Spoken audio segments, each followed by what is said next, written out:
Hair tutorial. Para po sa mga nanghihingi ng tutorial, eto na po yun. Sana may matutunan kayo. Ang una nating gagamitin ay Marslo Graph Block na 6B. Kailangan matulis siya. Ayan yung una nating uunahin. Yung parang mga buhok niya sa noo. Ayan na.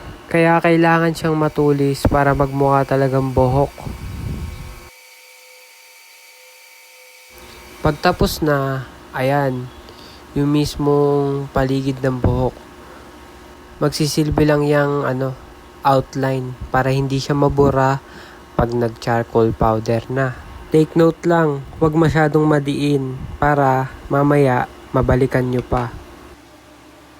Ayan, pag okay na, kuha naman tayo ng eye makeup brush. Ayan, sorry puro ko ayan. Tsaka natin siya ipapahid sa charcoal powder. At ipapahid na natin sa papel. Dahan-dahan lang ang pag-apply para malinis. Magmask kayo pag nag-charcoal powder. Ang mahiwagang electric eraser.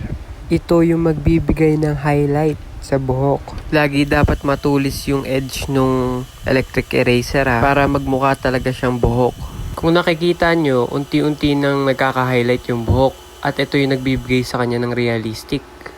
Ayan yung sinasabi ko kanina sa inyo na mababalikan nyo yung outline ng buhok para makagawa kayo ng hibla. Uulitin ko, dapat matulis para magmukhang buhok. Sabay-sabay nating tignan yung resulta.